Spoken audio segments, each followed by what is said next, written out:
I've tried my best to stay far from the Manchester United conundrum currently going on. I feel like it's time to just say my own 2 cents on Manchester United.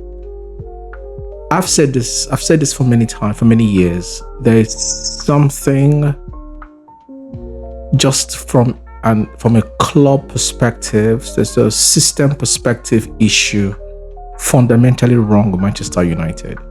First of all, Manchester United fans and ex-players need to, first of all, realize great club, very historic club, okay? But they're no longer the club they used to be. The quality, their output doesn't show that. So that's one.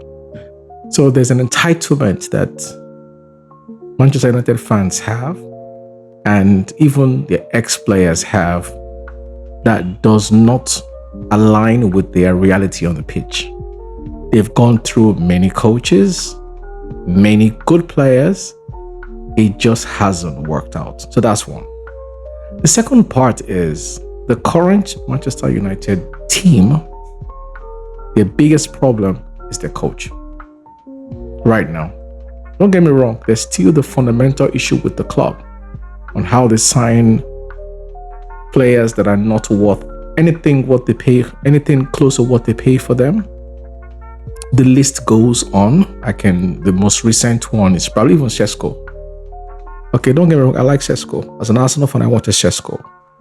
But it's nowhere near what the price United paid for him. And that's just one of many examples of United having overpaid for players.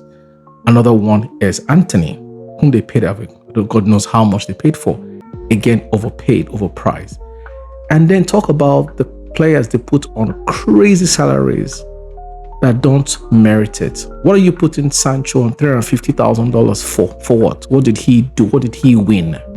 Same thing with Rashford, which is going to be a liability for them right now. They basically can't offload Rashford. They can't offload Maguire either.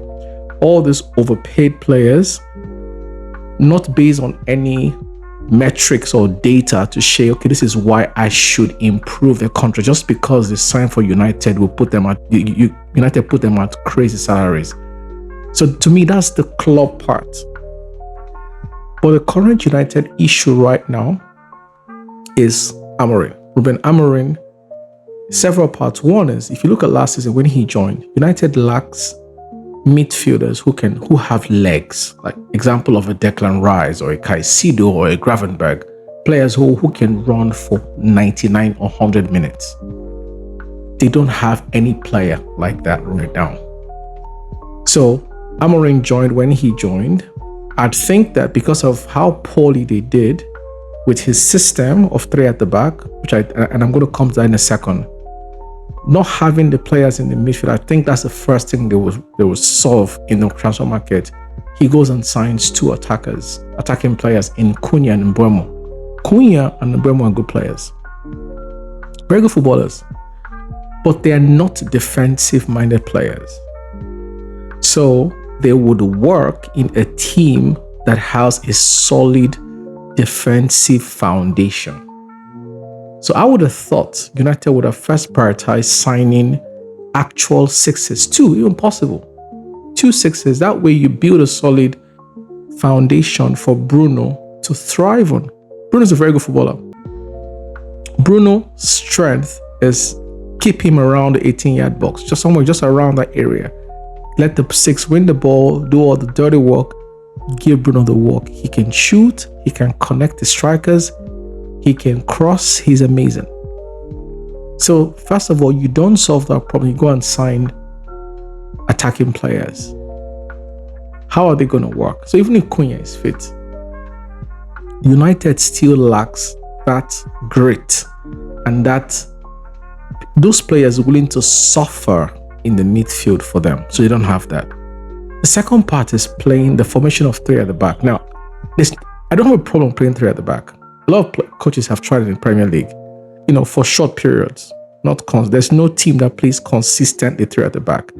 I think being able to adapt is also a strength of a coach. Mourinho adapted, Klopp adapted, Arteta adapted. Pep adapted. This idea that you'd only play one formation on that set, you're never going to change. To me, I think it's not very intelligent. It shows you don't have a growth mindset. A very rigid mindset.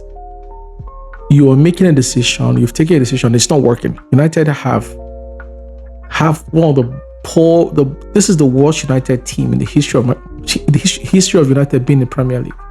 You can't keep saying this is all you're going to do. You're going to play the same format, the same formation regardless. But the results are not there. So that's the second part.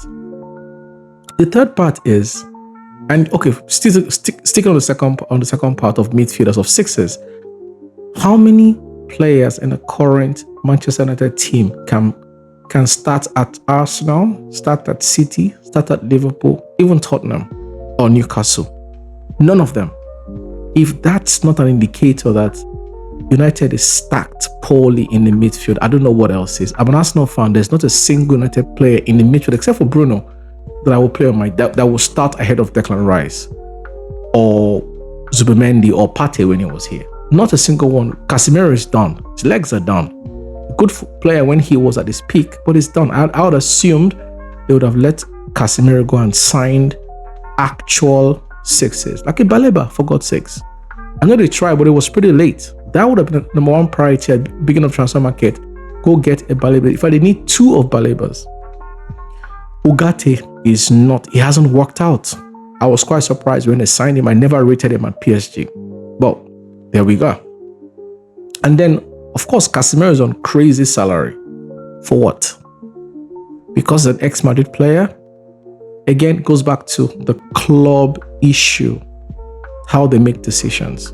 Okay? So, to me, that just answers the question for you. You know, there's not a single defensive midfielder in Manchester United that can start for any of the top 5 teams in the Premier League right now. None. Bruno is a player I would take any day. He's a fantastic player. But the current way he's being played highlights his weakness versus his strength.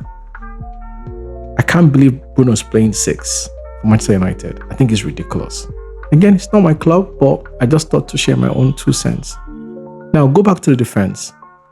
Again, 3 at the back, you don't have the personnel for it. The team looks confused. I watch him against City. I don't think even the players understand what Amorin is trying to do. But then you hear him say he's not going to change. If I was Manchester United, I'd fire Amorin now. It was already too late. They should have let Thomas Frank go to Tottenham. He should have been a United coach. But fine, he's gone to Tottenham and he's doing well. I'd fire Amorin now and I'll go get a replacement. Maybe Nuno Espirito, the former Nottingham Forest coach. But since Amorin says he won't take any payout, fire him. Solve the problem. Because if they don't solve the problem, another below mid-table finish for United is guaranteed. That's my 2 cents, guys. Cheers.